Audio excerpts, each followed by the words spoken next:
La filosofía es algo así como la matemática de las palabras. Filosofar no es ni tan ajeno ni tan difícil. El modo geométrico de la refutación.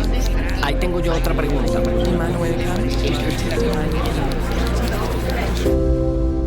Urbi et Orbi, a la ciudad y al mundo.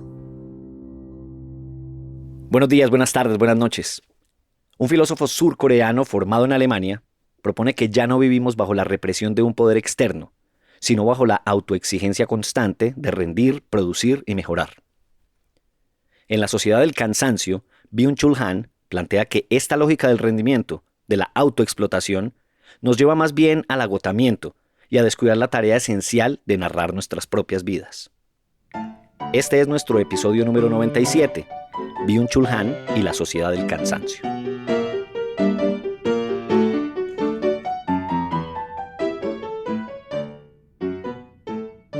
Compañero David Zuluaga, ¿cómo me le va? ¿Qué hubo, hombre, Octi? Nosotros aquí recuperando la tradición, grabando 2 días antes de publicar, casi a la medianoche. No hay temporada en la que nos salvemos de semejante... ¿Cómo podríamos calificar eso? No, pues eso es desorden. Sí, Eso es exacto. desorden. Sí. Pero pues, ¿qué Yo hacemos? iba a decir atrocidad. Sí, pero ¿qué hacemos? Usted ha estado viajando, yo también he estado viajando. Nada, ¿qué carajos? No hay A nada, veces pero pasa. cumplimos. Pero Sí, cumplimos. estamos Fue lo cumpliendo. importante. Oiga, entonces, agarremos esto de una vez. Hágale. ¿Sí o no? Sí. De una, maestro. Porque además es que a mí me generó mucha curiosidad cuando hicimos, a ver, para quienes no sepan o no nos hayan escuchado el cuento antes, siempre antes de empezar una temporada, como organizamos el catálogo de temas es, nos reunimos los 4, Camilo, María Cristina, usted y yo, nos preguntamos, bueno, ustedes de qué quieren hablar en la próxima temporada, qué quiere la gente en Instagram, tal, y este señor que vamos a hablar hoy, coincidía con intereses de alguno de los 4, pero también con muchos mensajes durante un periodo de tiempo considerable de gente que nos lo proponía en Instagram y en el correo electrónico. Y entonces, Pero mucho. sí, Mucho. sí, bastante. Y entonces, y a mí la primera curiosidad que me causó el tema es que usted no lo había leído. No Te había solo no lo había escuchado. leído, no Ajá. tenía noticia del personaje. Yo no sabía quién era Byung-Chul Han. Ah, o sea, usted se enteró por la solicitud en Instagram. Yo pensé Sí. que usted sabía de su existencia, pero no lo había No. leído. No, ni siquiera sabía del tipo. Y escribió un pocotón de gente, pues o ha escrito mucha gente. Yo por ahí tengo apuntados apenas 3 nombres. O sea, sé que Nicolás Hernández, Alejandro Álvarez, David Delgado, en algún momento en los últimos años, además, Sí, nos sí. han pedido que hagamos un capítulo sobre Han, pero sí, eso a mí me sorprendió hace rato, que tantas personas de distintas, eh, distintos intereses y distintas lecturas, además, nos sugieran a este tipo. Y bueno, hay que hacerlo, hay que leerlo, hay que pararle bolas. y digamos que a partir de entonces de esas recomendaciones y sugerencias de los oyentes y la curiosidad de nosotros, usted como el vicerrector académico, ¿cómo empezó a hacer la averiguación? Porque claro, a ver, y se lo digo con una intención muy clara y es un autor claramente que está en la agenda mediática, me atrevo a decir, contemporánea. Sí, está de moda. Es un tipo que digamos que la gente está leyendo, Sí, que me causa además bastante interés el nivel de comprensión que él logra alcanzar en una audiencia que aparentemente es bastante amplia. Pero yo quiero preguntarle aquí en la grabación, que además no se le he preguntado tan intencionalmente fuera de micrófonos tampoco, y es ¿cómo hizo usted la averiguación del autor y cómo fue ese acercamiento al principio con él? pues a nosotros nos recomiendan mucha cosa. Hmm. E inicialmente yo no le presté mucha atención. Alguna averiguación sencilla habré hecho. Bueno, mire, este es un filósofo surcoreano que enseña en la Universidad, me parece que de las Artes de Berlín, y escribe unas cosas sobre la sociedad contemporánea. Bueno, hasta ahí más o menos habré llegado yo cuando tuve la primera noticia de su nombre. Sí. Pero lo que me terminó dando la vuelta, ¿sabe qué fue, Octavio? Que mi mamá lo leyó. Ah, no jodas. Mi mamá se leyó, si mal no estoy, Vita Contemplativa, uno de Ok. esos libros. Y le gustó mucho.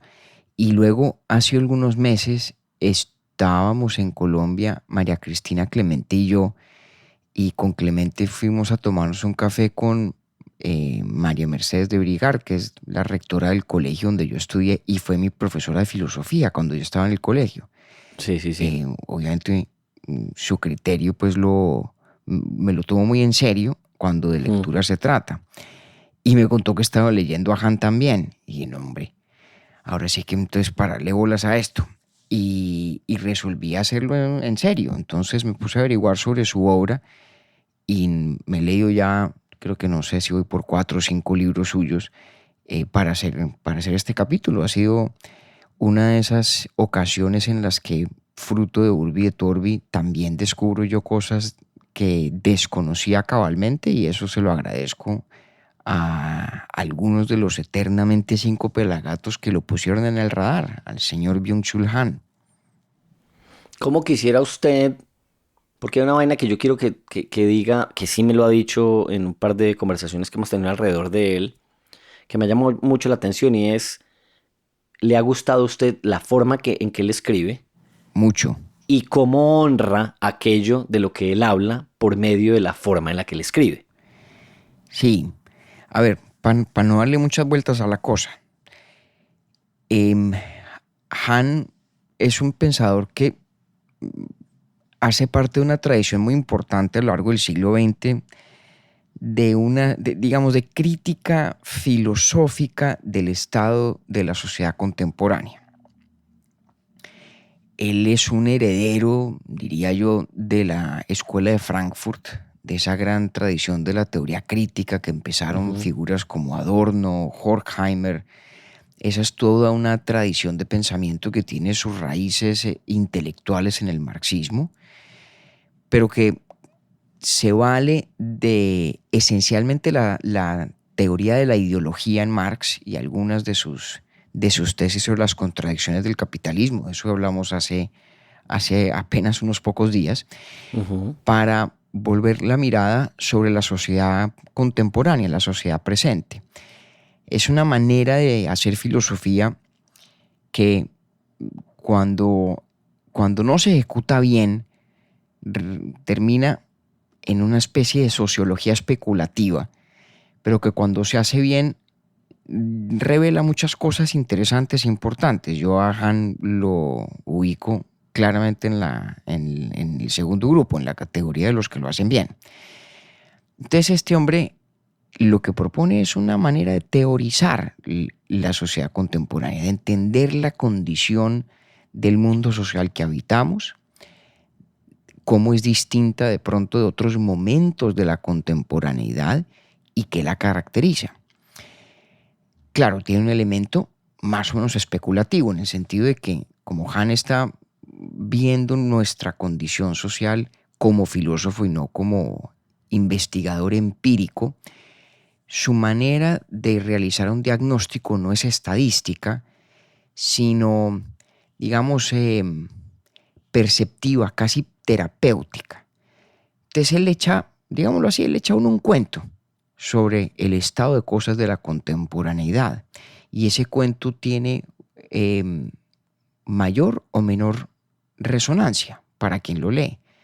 En mi caso tiene mucha. A mí me parece que tiene unos elementos bien interesantes y bien meritorios a la hora de ilustrar o de esclarecer la condición de la contemporaneidad.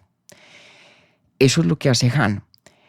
Ahora, donde me parece a mí que rompe con su tradición, con esa tradición de la teoría crítica de la escuela de Frankfurt, todo esto, es en su manera de escribir. Un tipo para ser concreto y para ser sencillo y para ser breve. Esa no ha sido una virtud nunca de los filósofos de la tradición alemana. La Además, brevedad. sí. Y la de Han es exquisita. Entonces me parece que además es un tipo muy respetuoso del tiempo de sus lectores. Y eso yo se lo agradezco. Entonces me ha gustado mucho leerlo. Y además yo podría decirles, tipo sabe titular algo que no sabía Kant, No. y es concreto algo que no sabía Hegel. Sí, Entonces, sí. y con eso le digo, es como que, güey, puta, ahí me sentí cómodo, ¿cierto? Es alguien que comunica.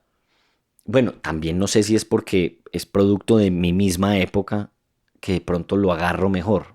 Es una mezcla de todo. Yo creo que Ok. es un pensador cuya precisión y brevedad son de muy buen recibo.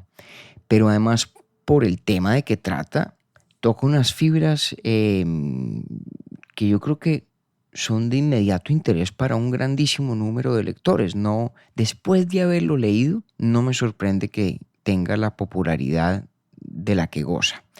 Y me parece que merece la pena. Ahora, dicho eso sobre su estilo, Ujú. pues importante precisar la sustancia, ¿no?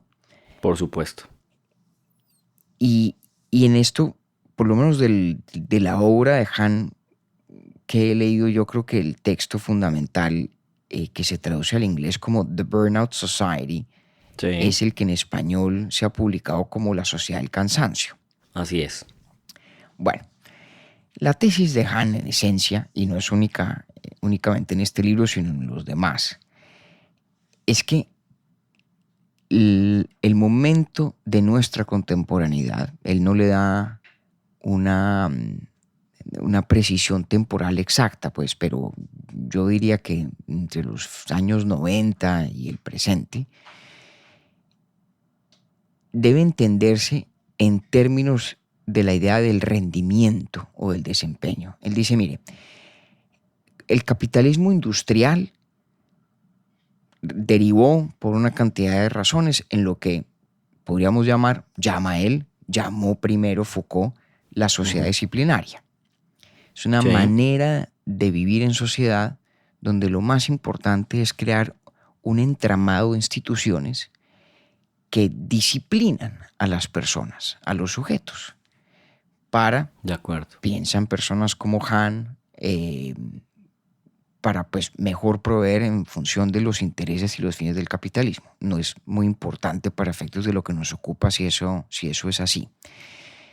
La observación de Han interesante, es decir, mire, ya no estamos en un mundo caracterizado por esa sociedad disciplinaria, sino en un mundo de la sociedad del rendimiento o del desempeño. En inglés las traducciones varían un poco, a veces es el Achievement Society, a veces el Performance Society. Y la idea esencial de esto, que a mí me parece bien interesante, ¿sabe? Es decir, mire, la contemporaneidad, la nuestra, la de estas últimas décadas, no es todo el siglo XX, se caracteriza fundamentalmente por el fenómeno de la autoexplotación. Ujú. Es decir, los seres humanos individuales, los sujetos, las personas, lo que hacemos todo el tiempo en esta contemporaneidad nuestra, en esta sociedad del rendimiento y del desempeño, es explotarnos a nosotros mismos. Y entonces Han dice, mire, en esta sociedad del rendimiento ocurre un fenómeno muy interesante, y es que las relaciones sociales de dominación o de sujeción que existían en otros momentos de la historia, ¿no? Donde fulano es el jefe de sutano y es el que lo manda, el que le da instrucciones. Esa dinámica se va desvaneciendo porque la infraestructura de las instituciones y las prácticas culturales que tenemos hace que las personas seamos nuestros propios agentes disciplinantes. No me disciplina alguien que está fuera de mí, sino que me disciplino yo a mí mismo. Me autoexploto. Pero Y bajo la sombrilla de un tema de automotivación y, Claro. y digamos como una, no sé si atreverme a decir un sofisma de todo está bajo mi control, yo tengo todo el poder, necesito canalizar ese poder y concretarlo tanto como pueda todo el tiempo. Correcto. Y en efecto es un sofisma, es una ilusión. Ujú. Entonces Han dice, mire, lo que pasa es que la gente en el mundo en el que estamos, en el mundo en que vivimos, siente que es libre porque nadie la está mandando. Sí. Porque no hay unas relaciones, repito, de dominación o de sujeción como las ha habido en tantos otros momentos de la historia. Pero la gran paradoja de esa libertad de que queremos gozar es que el uso que hacemos de ella es atroz. Es atroz para nuestra propia psiquis, para nuestra propia psicología. Usamos esa libertad para autoexplotarnos. Y él tiene unas expresiones en esto muy duras, muy interesantes. Dice, mire, estamos en un escenario donde por primera vez existe explotación sin dominación. Sí. Existe un mecanismo de explotación que está tan efectivamente, tan eficazmente internalizado por las personas que no hay necesidad de que haya otra persona que esté haciendo la labor de disciplinar. ¿Por qué? Se disciplina uno a sí mismo. Se autoexplota, repito. Y de hecho invoca en algunos momentos, Octi, la imagen de la dialéctica del maestro y el esclavo, de la que hablamos en el contexto de Hegel. Evidentemente, Hahn, como toda esta tradición de la escuela de Frankfurt y demás, son no solamente muy acuciosos lectores de Marx, sino también de Hegel. Y dice una cosa muy fuerte, dice, mire, lo que está pasando en la sociedad del rendimiento es que básicamente el esclavo coge el látigo, se lo arrebata al maestro de las manos para fustigarse a sí mismo y así hacerse maestro, hacerse libre. Estoy citando. Qué locura. Eso es una cosa muy fuerte. Sí. Entonces él dice, mire, en la sociedad del rendimiento, en la sociedad del desempeño, el fenómeno esencial es el fenómeno de la autoexplotación, de toda una infraestructura cultural que nos invita a autoexplotarnos, que nos invita a ser los agentes optimizadores de nuestra propia vida, de cada minuto de nuestro tiempo, de cada instante, de cada cosa que hacemos.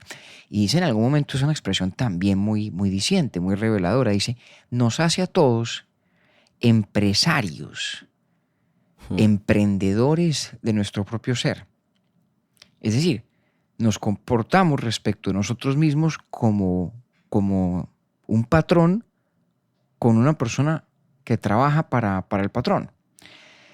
Es decir, asimilamos, hacemos interna, hacemos propia ese tipo de dinámica de exigencia y de optimización.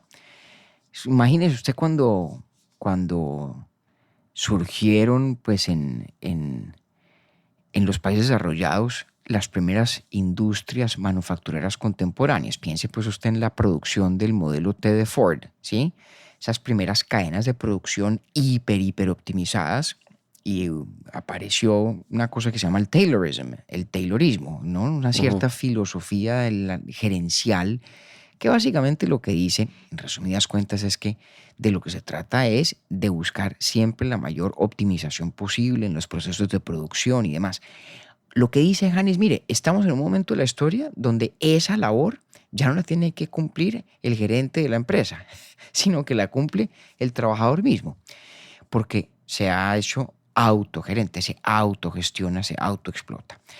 Ahora, lo importante, para ser muy claros, es que el diagnóstico que ofrece Hahn no es específicamente de la dimensión económica de la vida.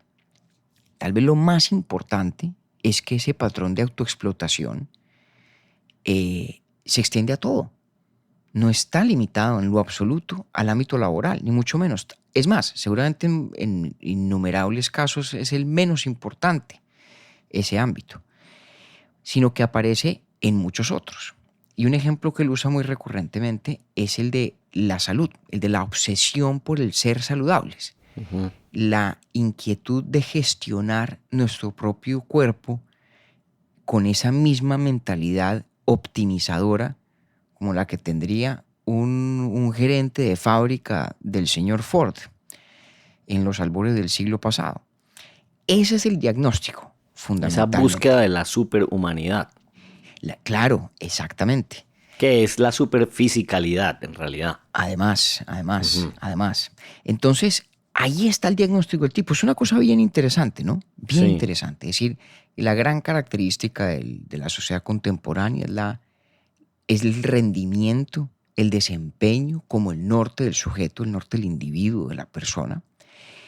Y la propia psicología del individuo, de la persona, del sujeto, como el vehículo, el mecanismo para extraer el mayor desempeño, el mayor rendimiento posible. Repito, no únicamente en el ámbito económico, en todo, en todo.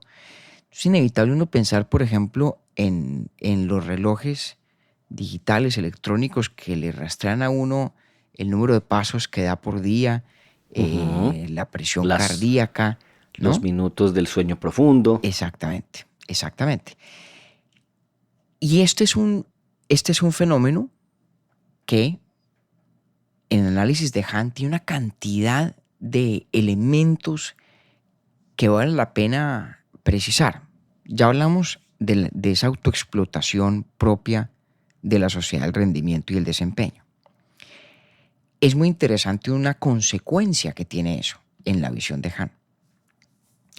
Y es que hay una relación con la vida que va cambiando en detrimento de la noción del buen vivir y en favor de la obsesión del más vivir.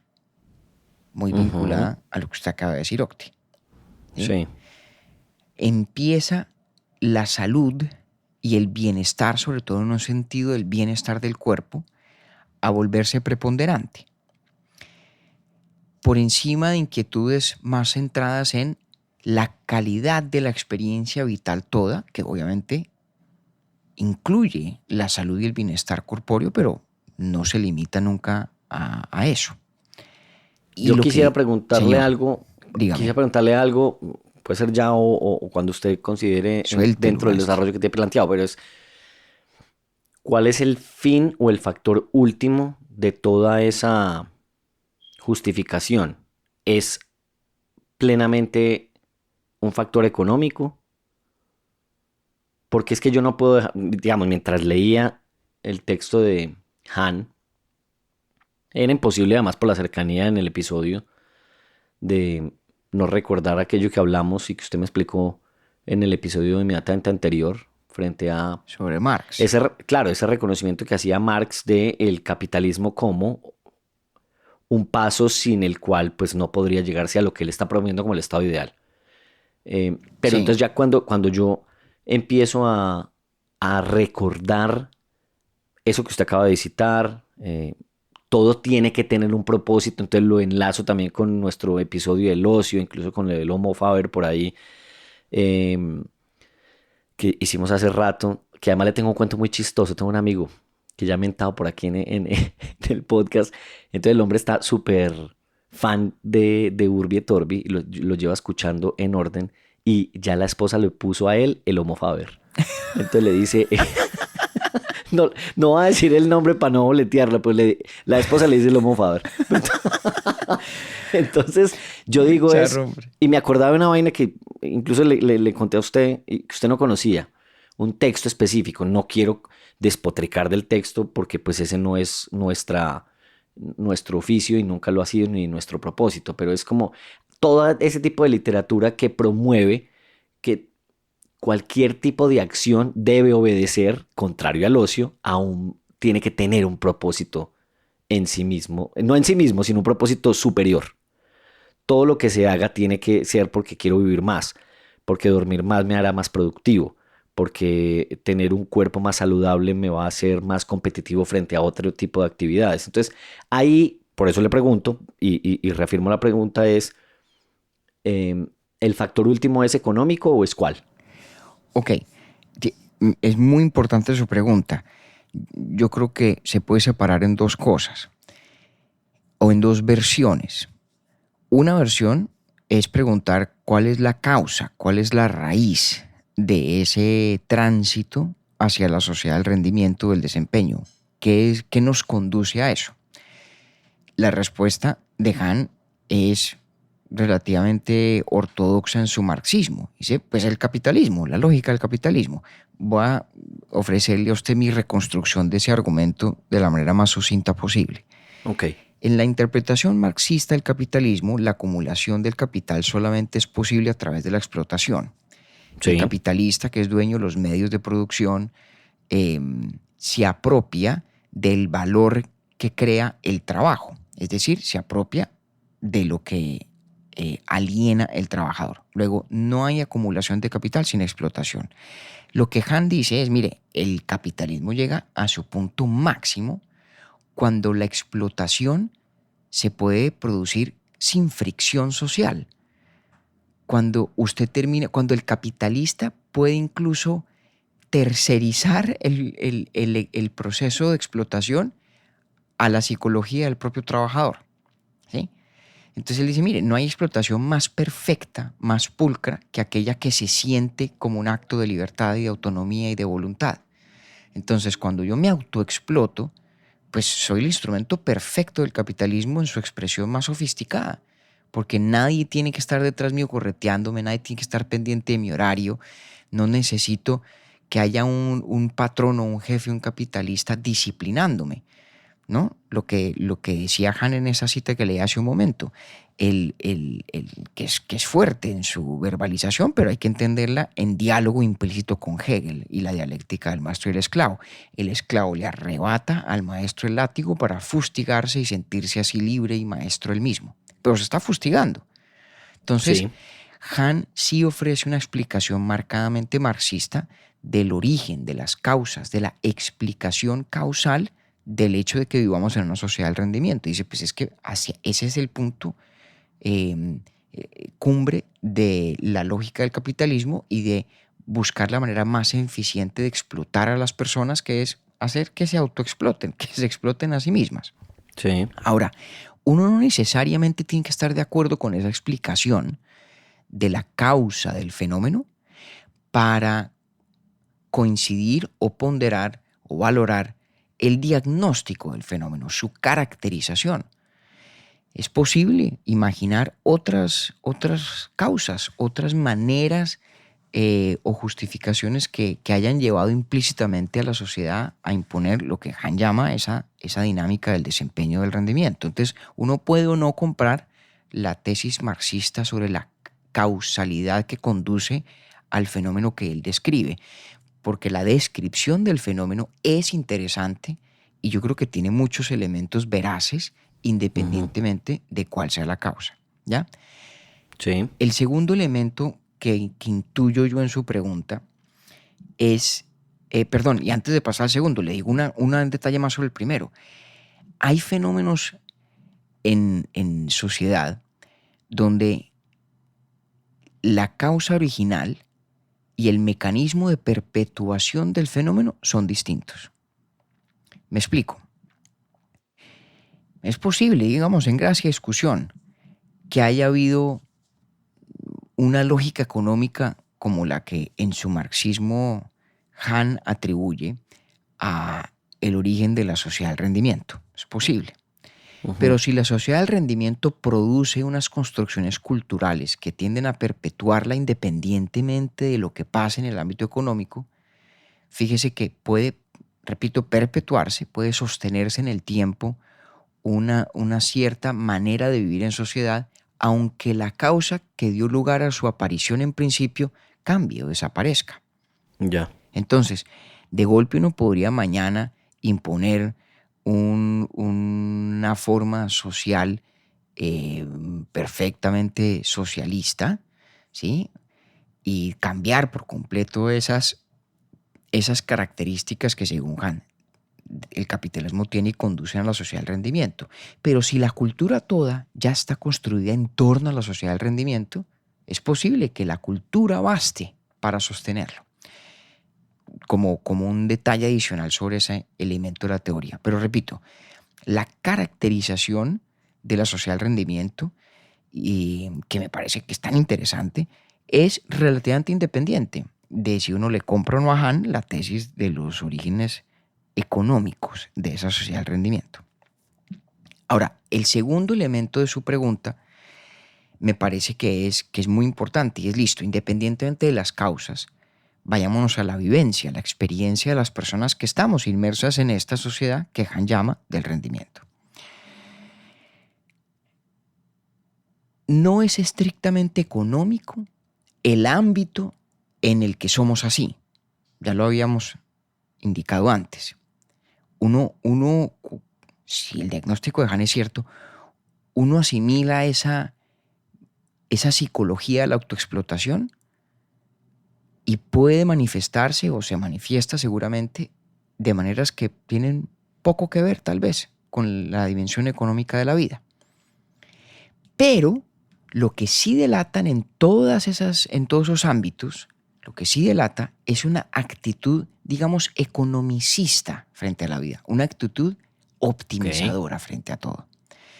¿Sí? Entonces, no sé, me parece que sigue siendo útil el ejemplo de estos relojes digitales, pero es que hay tantas cosas que existen hoy en día para por ejemplo, seguirle el rastro, cuantificar y hacer análisis estadísticos de las cosas que uno hace, que puede que no tengan nada que ver con el trabajo ni con la actividad económica, ¿sí? En toda esa dinámica, lo que se dilata es una actitud, como digo, economicista, gerencial. Por eso se me venía a la mente ese concepto del Taylorismo, el Taylorism, y de la manera de administrar una fábrica.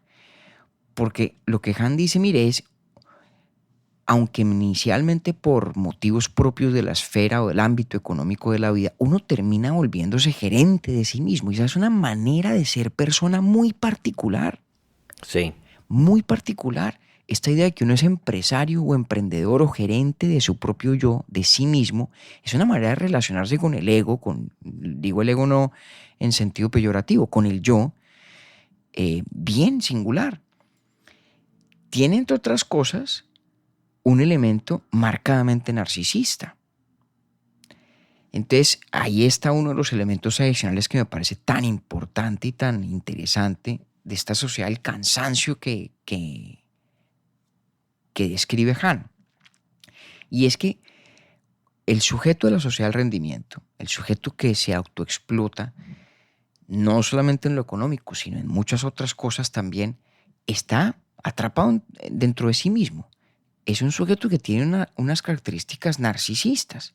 Y el tipo dice, mire, la verdad es que la sociedad del rendimiento nos hace a todos sustancialmente narcisistas. Y ese narcisismo produce una cosa que él llama, que me parece espléndida, la frase, una crisis de gratificación. Y mire usted los ecos de Hegel, de Fichte incluso. Esto es una maravilla, Octi, porque cuando hicimos el arco de la temporada, para que seamos claros con nuestros eternamente 5 pelagatos, yo no había leído una palabra de Han. Y resulta que no ha podido ser más afortunado el recorrido por Hegel y luego Marx para hablar de él. Ojo a esto, Octavio. La crisis de la gratificación del narcisista básicamente consiste en que cuando uno está tan obsesionado consigo mismo, tan preocupado por gerenciarse, hay una desconexión respecto a los demás. Se desconecta uno de los otros. Pero es que resulta que el sentido de quién soy, la imagen estable que puedo tener de mí, depende de los encuentros de reconocimiento con el otro. Estamos de vuelta Sí, es que eso en es bien Hegel. contradictoria porque además es que es común ese ideal de...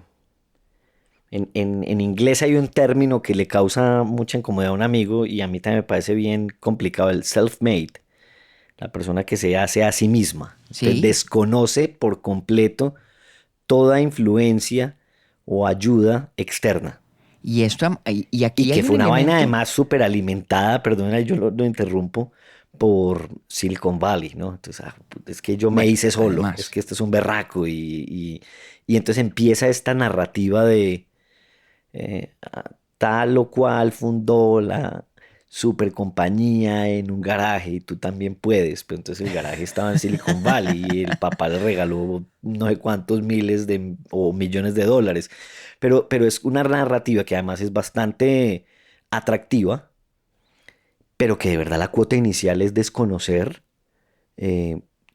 toda influencia. Y hay Y una, eso es exactamente lo que usted dice, es como la crisis de gratificación del narcisista. con un elemento adicional, Octi. A ver. Es un desconocimiento de la influencia, Ujú. pero un desconocimiento que además olvida que el self-made man, la persona que se hace a sí misma, Sí. tiene un problema. El problema de la dialéctica del maestro y el esclavo en Hegel. ¿Qué es lo que se ha hecho? ¿En qué se ha convertido? Es una pregunta que solamente se puede contestar con la ayuda de los demás. Entonces, si fulano dice, mire, yo soy un self-made lo que sea, esto, aquello, lo otro, aquello que cree que se ha hecho depende del reconocimiento de los demás, de que los demás lo reconozcan como tal. Es una de las grandes Absolutamente. verdades éticas y psicológicas de todo ese diálogo que hemos ido rastreando en esta temporada con figuras como Fichte y obviamente como Hegel. Repito, y es que la gratificación de mis concepciones sobre mí mismo está inexorablemente atada a mi encuentro con otros y a que los demás me reconozcan de esa manera. Pero cuando uno es un narcisista, pues hay una crisis de gratificación porque la desconexión con el otro impide que esa autoimagen adquiera la estabilidad necesaria, la solidez suficiente para que uno de verdad esté bien, esté a gusto con quien es, esté tranquilo. Entonces, dice Kant, termina uno en una situación muy paradójica, donde hay una exhibición permanente del yo. Obviamente uno tiene que pensar en esto, en este contexto, en las redes sociales, ¿no? Hay una exhibición permanente, pero una imposibilidad de suficiente gratificación en el reconocimiento que los otros ofrecen en esos medios, en esos vehículos y con esas maneras de autopresentación.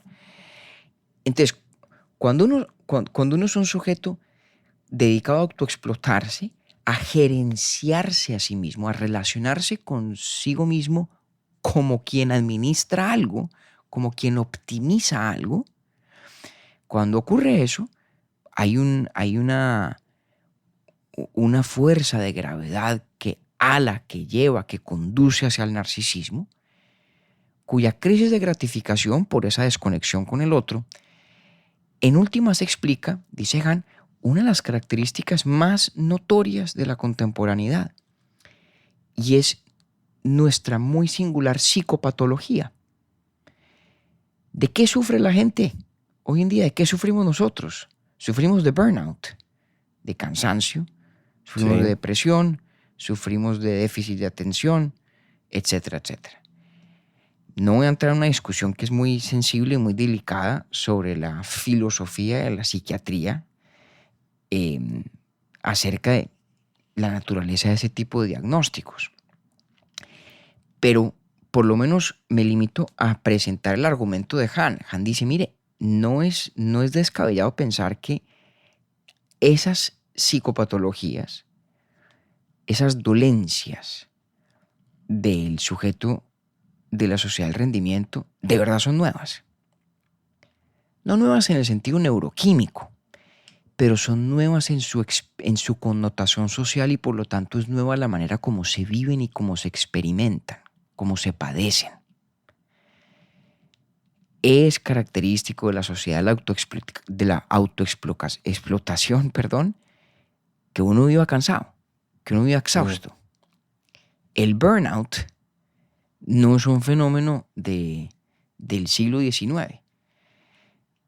Y ahora uno podría decir, oiga, pero basta leer a Dickens para pensar en esas fábricas atroces de la Inglaterra industrial para decir, claro que hay burnout, a lo cual yo creo que Hahn contestaría, eso no es burnout, eso no es cansancio, eso no es el agotamiento psicológico del que estamos hablando. Ese no es el caso de una persona que está exhausta de tratar de satisfacer sus propias expectativas y exhausta de vivir en esa crisis de gratificación porque no hay una autoimagen suficientemente estable. No. Los personajes de Dickens están exhaustos físicamente. Su cuerpo no da más. Pero es un tipo de cansancio muy diferente, muy diferente.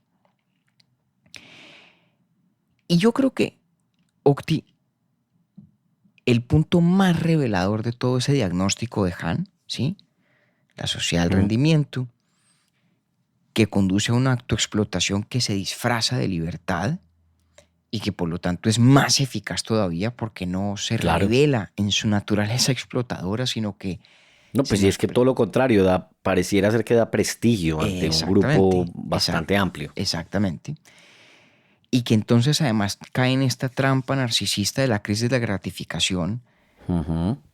como resultado de lo cual pues están todas estas dolencias tan contemporáneas y tan marcadamente psicológicas y tan peculiares en su psicología. Todo esto al final conduce, creo yo, al elemento más profundo de la reflexión de Hahn, y es la pérdida del carácter narrativo de la experiencia vital. La traducción al inglés dice una cosa que me parece que funciona perfectamente. No es fácil de replicar en español. Vamos a intentarlo, usted me dice. Entonces dice así, mire, we live in a post-narrative age. Our lives are determined not by recounting, but by counting. Vivimos en un mundo, en una vida post-narrativa. Nuestras vidas no están determinadas por el narrar, sino por el contar. En español no está la resonancia. Pero tan- la sacó bien. No está mal, ¿no? Funciona. Sí. Lo que pasa es que se pierde, que en el inglés funciona perfectamente, no sé en el alemán, confieso. El contraste entre recounting y counting, Y counting. ¿no? Ajá. Contar y recontar, pero en el sentido de narrar.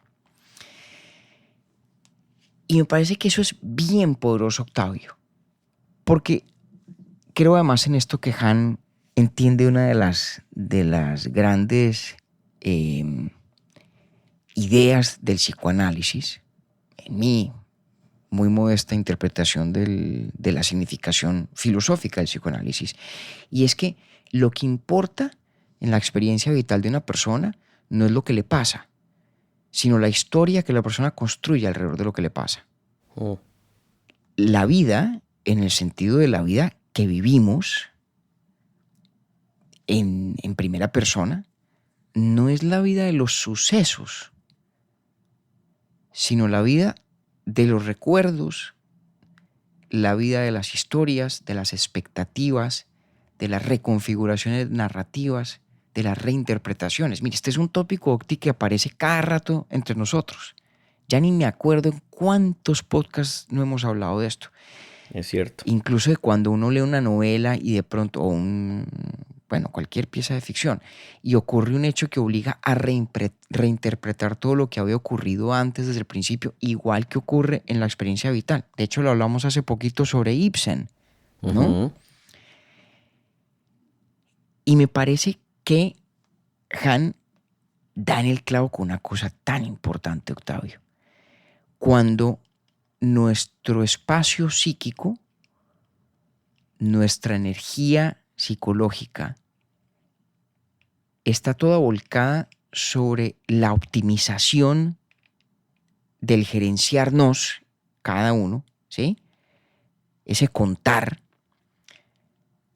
hay una gran pérdida de espacio para el narrar, que es una actividad que es muy diferente, es una actividad que requiere pausa, requiere sosiego, requiere silencio, requiere, oh sorpresa, ocio.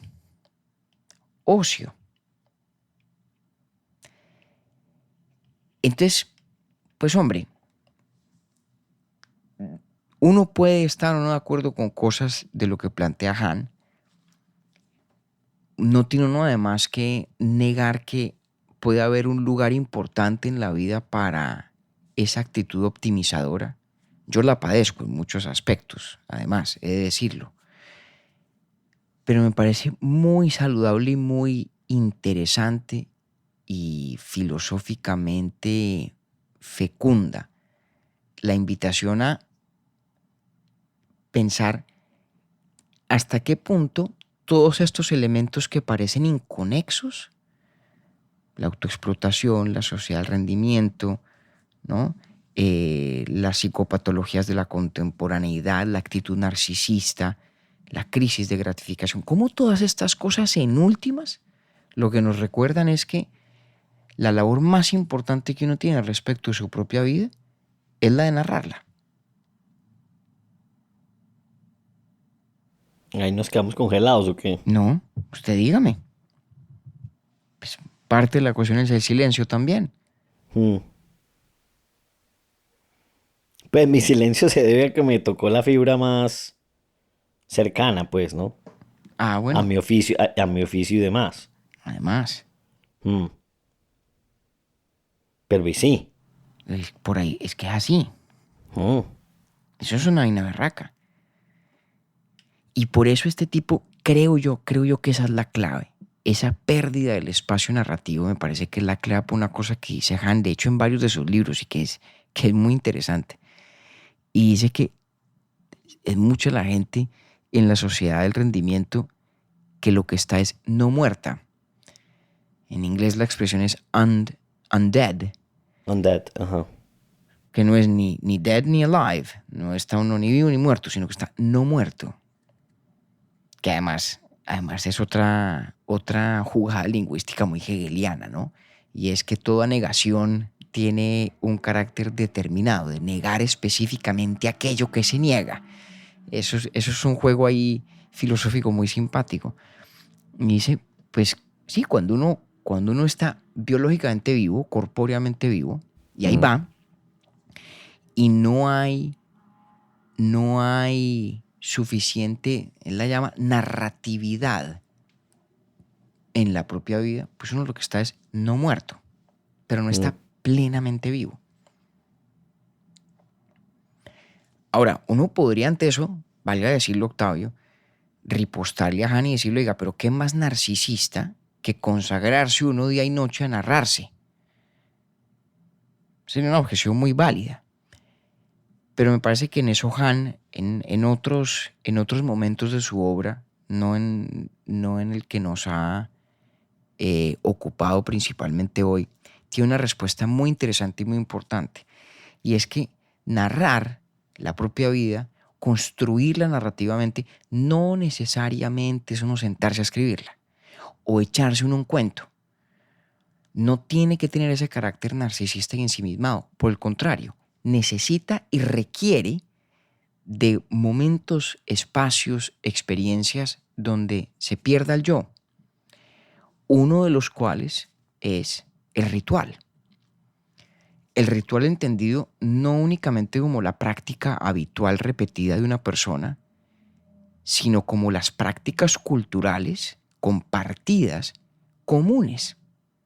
Entonces, para un tipo como Han, además, la construcción narrativa de la propia vida tiene que reconstruir el puente con el otro, ese puente que se va quebrando con el narcisismo. Entonces, para ser claros, porque terminar en esta coda acerca de la importancia de narrar la propia vida puede sonar como un verdadero regreso al narcisismo, pero por otra vía. Y no tiene por qué serlo, y creo que en el caso de Han no lo es, porque narrar no tiene esa connotación solipsista, sino que tiene también un elemento de lo común, de lo compartido, de lo que es significativo más allá de mí. Todo lo cual existe, pervive fundamentalmente en el ritual como vehículo de comunicación con los demás. Eso como para que quede claro, que no se trata de salir de un modo del narcisismo para acabar en otro. Sí, no es pretensión de él eso, fomentar. Exactamente, exacto. Mm. Pero es una nota, ¿no? Es interesante lo de este tipo. No alcancé yo a leer Vida Contemplativa en realidad. ¿Qué No, encontró usted ahí como adicional o qué más ha encontrado en los textos, en los otros 3 o 4 que ha leído? Porque yo pues solo leí La Sociedad del Cansancio hasta ahora. en los otros él va cogiendo elementos de este diagnóstico básico, ¿no? Todos son libros sobre la Entonces sociedad. podría uno decir que, ok, o sea, esta es como la génesis. Esta es la agenda Ya. intelectual. Todos son libros Va. sobre la sociedad del rendimiento y lo que en ella se pierde o se acentúa, o lo que se origina en ella, lo que es nuevo en ella. Entonces, por ejemplo, en la sociedad paliativa, habla del terror contemporáneo al dolor. De porque el dolor nos parece una cosa terrible que hay que evitar. Y entonces la fascinación, la obsesión con el ser felices todo el tiempo. Pero también el costo de una vida que le huye al dolor. Luego en Vita Contemplativa es precisamente qué pasa cuando uno en esa lógica de la autooptimización no se puede quedar quieto y se convierte en el contrario del Homo faber, en un animal laborans. Uno no para todo el día de hacer cosas, no hay quietud y todo tiene valor en la medida en que contribuye a la actividad y no a la contemplación. Vita Contemplativa, leerlo uno al pie de el texto de Joseph Pieper, del que hicimos ese capítulo que relanzamos hace tan poco, es maravilloso, van perfectamente bien de la mano. Y lo importante, porque es que puede sonar a eso, lo importante es que nada de lo que está haciendo este tipo tiene el más mínimo vestigio de autoayuda. Eso es una delicia, porque sí, eso es chévere. él no le está dando a uno ni tips ni instrucciones. Está ofreciendo un análisis filosófico, conceptual, sí, por momentos sociológico especulativo, de el clima cultural que nos circunda, para ayudarnos a ver qué costos acarrea, qué cosas se pierden en él, qué cosas habría que tratar de recuperar o de reconstruir. Entonces es muy interesante. Todos los demás, como le digo, al menos los que he recorrido hasta ahora, van alrededor van alrededor de esto, van alando ciertas piticas y van extrayendo más sustancia, pero todos con este núcleo común compartido del diagnóstico de la sociedad del rendimiento y de las implicaciones de esta manera de ser individuos, de ser personas, que nos hace autoexplotadores o gerentes o emprendedores o empresarios de nuestro propio ser, que no es, que dejan, y yo creo que no le falta razón, la manera más saludable de uno ser uno. Sí. Ya me contará usted cómo le va cuando los vaya leyendo. Pues me tiene ahí enganchado con el primero que leí. Es una barraquera, es una nota, es muy Sí. interesante, es muy interesante. Y pues coincido con usted. Cuando hicimos el arco, no obedecía, pues, a ver, la decisión obedecía más a la creciente solicitud del autor más que al arco narrativo, pero resultó de verdad cayendo como en el mejor lugar posible dentro del menú nuestro en la temporada. De acuerdo, así es. Porque sí que resulta bastante interesante, pues, uno recordar las cosas de las que hablamos hace 1, 2, 3 episodios. Y muchos más. Aquí hay ecos que quienes nos pues, sin acompañan duda. hace tiempo los reconocen ya. De acuerdo, sí, es verdad. Pues me deja muy curioso con lo que va a venir próximamente, porque todavía no lo leo, lo voy a arrancar a leer apenas terminamos este episodio, que empezaría además por poder pronunciar correctamente el apellido de ese personaje. Uy, caramba, yo ni sé cómo es, pero yo creo que es Zizek. ¿Zizek? Sí, creo que sí.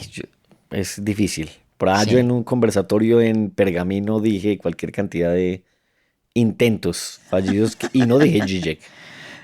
Creo que es Zizek. Vea, para todos esos, problemas de pronunciación de cualquier palabra, marca o demás, siempre hay un tutorial en YouTube que enseña sí. a pronunciar. Entonces voy a ir sí. para allá. Sí, Voy a ir para allá. No me preocupe por eso.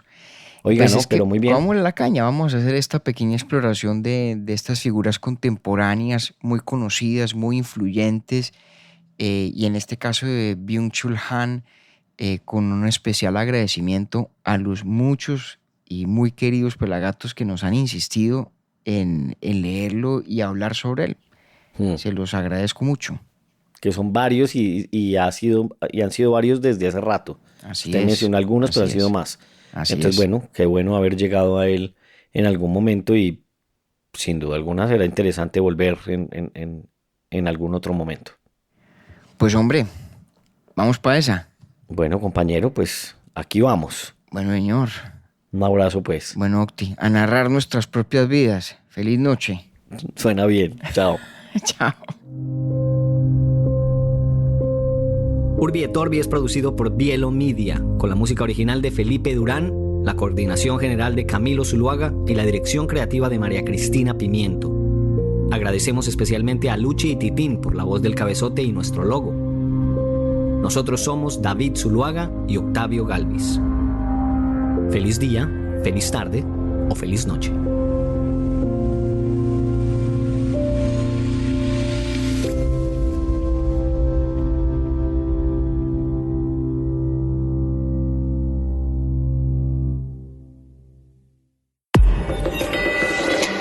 Bielo.